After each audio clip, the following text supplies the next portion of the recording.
While most of you were tucked up in bed at midnight last night, thousands of gamers across the world queued to become the first to earn the latest offering in the shoot-'em-up Halo series. Yes, more than 400 stores across Britain opened their doors at midnight to sell one of the most eagerly anticipated video game titles of the year. So here is what some of them queuing last night had to say about it. We got here about 7 o'clock this morning. We basically just wanted to make sure we're at the front of the queue, get it first, see if there's anything being handed out with it. Just be here for the whole experience, really. The whole Halo series has just come together so well. It's since the first one where it was Master Chief introducing a really good hero, and then ever since, from the start to the beginning, they've had this continuous run of nice storylines. I think really this is what Xbox is all about. I mean, this is what made Xbox what it is, really, I'd say. When I get hold of my copy, I'm gonna play. They're having fun.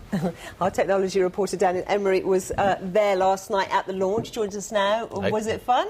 Certainly it's going to be fun for them. I imagine they're going to have a lot more fun about sort of 12:30 last night. Most of them said they were just literally going to play through the night, and quite a lot of them said they were probably going to pull sickies the next morning. Uh-oh, and you haven't pulled a sickie, did you play? Sadly not. I have played the game before.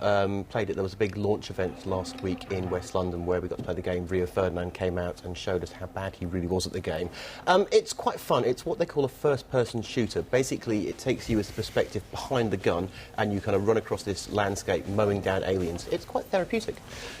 So just looking at it, I mean, the graphics look pretty sensational, but they all do these days. What's so different about the Halo franchise? Well, it's interesting. While many games like Call of Duty have evolved, it went from a whole World War II setting to a modern combat setting, and Medal of Honor, which another one come out, is basically you get to play in Afghanistan. You can also play as the Taliban.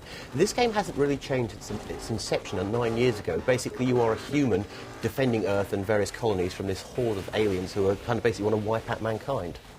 And so the plot goes on along those lines. I mean, is there any development? Yeah, I mean, the plot, if you're into the Halo series, I mean, basically it's got what we call fanboys, people who are absolutely addicted to it and can't get enough of it.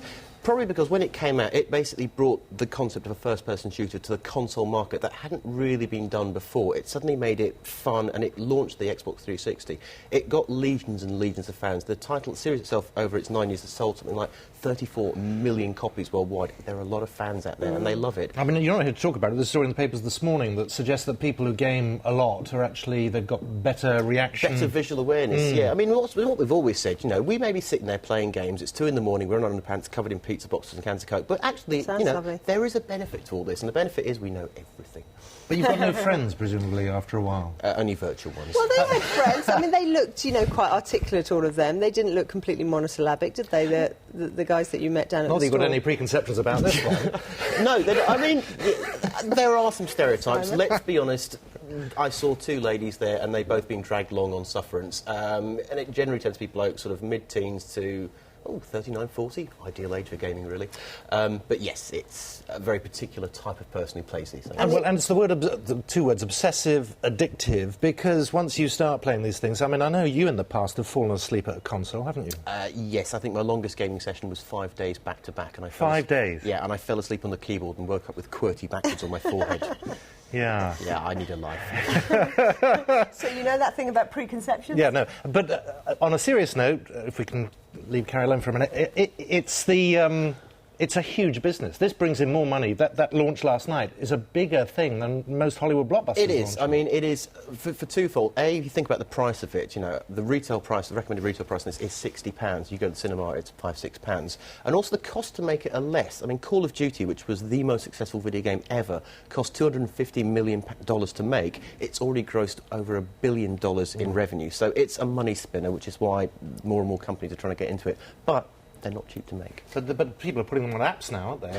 Well, they are. That's the other side. It's almost back to the golden age. 20 years ago, you had blokes or people sitting in their bedroom knocking out games and making millions. Then consoles got more and more complicated, and it became harder and harder to make them. But now with the iPhone coming out, it's quite easy to make an app. Angry Birds, for example, was made by 2 guys in Sweden in their bedroom, and it sold 7, 8, 9 million copies at 50, 60p a go. They're not poor now. Angry Birds? It's a very good game. You should try it on your iPhone. And just a very quick last one on the certification for parents of kids who are going to want it, but maybe is it an 18? Is it 15? This is a 16 game, and as far as the law goes, you can't buy this game unless you're 16.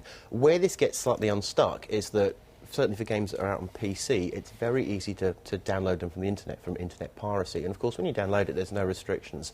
And unless parents kind of, do a bit of research, find out what game their children are playing, and find out if it is actually suitable. Because some games like Call of Duty are very, very violent and are 18 rated for good reason. It's good to see you. We're going to have to leave it. Thank you. Go back to fall asleep on your keyboard. Sorry, Daniel.